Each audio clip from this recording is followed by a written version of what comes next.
Bannange wetwogerera essaawa eno Rajiv Kativu omusajja bamwokyeza banyabo ne bassebo twabadde twogerako byogere abamu kufe nga tetubirabangako naye wenjogerera essaawa eno ndi mu kifaananyi ekibanyumiza ekituufu kyendabyeko nti Rajiv baleese gyoyinza oyita kofini ne bagituuza ku nku ezikaze obulungi abadde kalitunsi ne bateekamu omuliro ne gutandika okwaka ne gumyuka nga teguleeta omanyi omuliro ogutaleeta bakiyita ki bakiyita batya tone omukka omuliro ogutaleeta mukka ogwo kitegeeza enku ezo ziba nkalu bulungi ne babeera nga bazitadde wali already bagenza okumuleeta ng'enku zo bazitegese dda infact olunaku lwagenza okukya nga bagenda okumwokyerawo bategeseewo dda bulungi kabadde kaseera buseera ye kutuuka ye kumutuusa ne babeera nga bamuteeka wali bagenda okumwokyera muganda wange ne bookya omusajja kale nno ye mu kifaananyi twali tukitegeddeko nti emmotoka yamwokyeza naye tunuulira omuntu ng'abadde mulamba ne bamutuuza ku nku ezo ne bamwokya kugatta n'ebifaananyi ebirala byenzize ndaba omanyi olwaliro ku mulembe gwa social media gwe tuliko ekintu bwe kibeerawo olaba ebintu bingi ndabye ku ngeri gye bookyamu abantu ab'enjawulo sayidi eyo ng'abamu babayingiza mu kintu kiringa oven ne babateekayo munda ng'omuntu alina okusirira muganda wange so tulina bingi ebyokuyiga nkubuulira nti olwaliro ekintu ffenna kye tusobola okukirizagana nakyo ekitamanyirikika ke kaseera ako ng'omuntu bamuteekayo wali ewasembayo nti abantu bajja ewaffe mu busiraamu oli n'alaba engeri gye tuziikamu n'agamba baaba abasiraamu baziika mu ngeri nga nzibu n'otuuka olwaleero kati Rajiv engeri gye bamwokyezaamu n'olaba nawo nga engeri si nnyangu n'akatono ofuna bulungi owa keesi naye akyasobola okulowooza nti keesi yennyanguko naye ate era nakyo si kyangu okikubamu akafaananyi oba okubamu ekifaananyi mu ngeri n'owa keesi gyaziikibwamu so teri ngeri nnyangu muganda wange esembayo eri bulamu bwa muntu oba omuntu ng'avudde mu bulamu bw'ensi eno naye kyenjagala okutegeeza ekirala nti wootunulira n'ab'emikwano eŋŋanda naddala nti kati ennaku eziyise babadde waka naye era ye batuuse wali we bayokera abantu era nolaba nga nawe ekifaananyi kikyukamu ndabye ku taata wa Rajiv omukulu Sudiru ng'atudde mu mmotoka omuli omwana we nakyebadde siini endala nnyo baganda bange infact nze ng'omuntu wempuliridde ddala nga mmenyese mu nze naye nga byonna bisigala kugera kwa Katonda Rajiv ke kali akaseera ke sowe ebitwe bifaananye naye nga tusobodde okubeerawo enteekateeka zitambudde bulungi okusinziira ku bateeseteese tebitambudde bulungi okusinziira kwabo abadde bamanyi Rajiv famire ye ab'emikwano naye nga mu mbeera tusobodde okubeera nga twogerako n'abantu ab'enjawulo era mukyafuna uploads nnyingi nnyo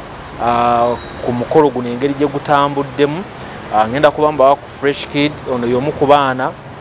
abajja mu mikono gya Rajiv from nowhere nga tetukisuubira n'abeera ng'akyusizza obulamu bwe olwaleero Fresh Kid ayogera oluzungu lulungi omwana omulaba nti obulamu bwakyukira ddala sige kali akabebi akato ke bajja eruweero nga taata maama bagatta bugasi bulamu naye olaba nti buli kimu kisobodde okuba nga kikyuka olw'omwami o Rajiv Felicity obulamu bukyuse olwa Rajiv okutwaliza wamu ne Lupaleri ya famire beebale nnyo beebalire ddala so mbeera yo si nnyangu naye at least ebyokuyiga byo tukoze ki tubiyize siyinza kuva mu vidiyo eno muganda wange gwandaba nga sikugambye eyo obubaka busobola kukuyamba oba kukwata gwe ng'omuntu oddemu weetunulemu okkirize nti ku nsi kuno weetuli naye kaba kaseera buseera eriyo buli obulamu obusembayo oba bakutaddeyo batya nga bokkiriza nti kati olwaliro Rajiv takyaliwo byakozeko byo bye tubala so muganda wange twegattire mu mbeera y'ebifaananyi ebifaanako bwe biti abaddayo noona akyusa tulabe engeri gye tutambula ate nga tuzimba obulamu buli obusembayo tufune naffe abantu be batwogerako nga birungi byereere so ndowooza Rajiv famire ye agiweeseza ekitiibwa ndabyeko ku maama we ng'ayogera ng'olaba buli kimu alaba kirungi taata we waayogedde of course biri bit emotional naye kitegeerekeka naye ng'ekirungi kiri nti gwe babadde bakiikiridde tabaswazizza sister Rajiv family ya Rajiv tubasabira bambi nammwe abadde bali ku Rajiv twongera obbasabira mu mbeera emu oba endala kale kambawe ku Fresh Kid ne munywanyi wa Rajiv omulala gwe tubadde naye bongere okubawa ebigambo nga ebiyimiridde nze lujja ne ttone eno ye Capital Music soko tuyiseemu ku Fresh Kid ono Fresh Kid ono tugatireko no Rajiv fe twamu introducing wa Rajiv netumugamba give a try Rajiv nagamba nasoma netumugamba toyinza kumanya nga tomukoze eki era netumuleeta namukwasa tab nakkiriza nti omwana ajja kukola ki niye omwana teyatuswaza kyekirungi ekiriwo nti olikommendinga omuntu ate omulala nakola ki naye ono teyatuswaza Rajiv abadde alina ba Fresh Kid abasuka mu 200 that's what I can tell you abana baweerera nga ye ng'omuntu Rajiv ba Fresh Kid bano bawera 200 ye muntu atayagala kamera lwakuba kuono nti kyalimu okusika omugwa ne tukiteeka mu kamera netayagala bintu byaki bya kamera era otunulira abantu abali wana abasenga baza okulwa Rajiv ngozeeko ba corporate ba minister baaki ni abasinga baza okulwa Rajiv kitoka kyenyiza okugamba sina kirala omwana yebale kutuswazi soko mbulemu gwe ng'omuntu ojja otya omu influencing omukwano gwo naye Rajiv mukwano gwange for the past 10 years 10 years twine byatugatta bingi poor youth actually yali financial of poor youth yeah yali ekwata ku ki it was a political pressure group from movement NRM nga naye mwali mu poor youth wetwakwatagana ne Rajiv ajja mu poor youth ng'ate mwana wa mugagga Rajiv abadde mwana wa mugagga mu bigambo ne mu bikolwa nga si mwana wa mugagga yes era obadde omulaba abantu babeera nabo mwana wa mugagga mu biki ne mu bikolwa si mwana wa mugagga yes okitegedde so tubaye tusaba tumusabire ebyamusobako Mungu amusonyiwe buli amunyiiza amusonyiwe naye nga semmanyi ku bantu 10 yayambako ekinana yes oyinayo ekifaananyi kyonna kyosobola omutukubiramu ekika ky'omuntu gwe tusubiddwa ku myaka egyo Rajiv abadde nga atugamba nti woba okola omulimu si gwange nga Rajiv negwaffe kola lwaki okola kiyange naki era nga wakuwa sente zagamba sente zino si zange zizo genda okole tufune nawe okole ki ye muyindi omuddugavu kyenyiza okugamba Rajiv buuza mbakozi ba Lupareria Group yabadde ayagala abaddugavu that's what I can say mulemirembe yabadde ayagala abaddugavu sina kyakyenyiza kwogera ku Rajiv sina fatusaze Mungu atukubye omuggo atulese bubi kyenyiza okugamba nze nali ngula emmotoka $3.5 million nga nako 15M Rajiv nampa 20 million free of cash yes nakuwa buwi sente wati bwerere ono amumanyi ebintu byabadde akola Rajiv you go in his office omugamba I have a problem nakuyamba kitalo fa abamu batutemyeko emikono n'amagulu ye muntu gwosinga text message ku saa 7 nakuddamu 7 ogwo kyokutali gwa misana nakomye okwogera naye nga tugenda Mbara Murare nangamba I'm going to facilitate don't mind the bill is covered that is Rajiv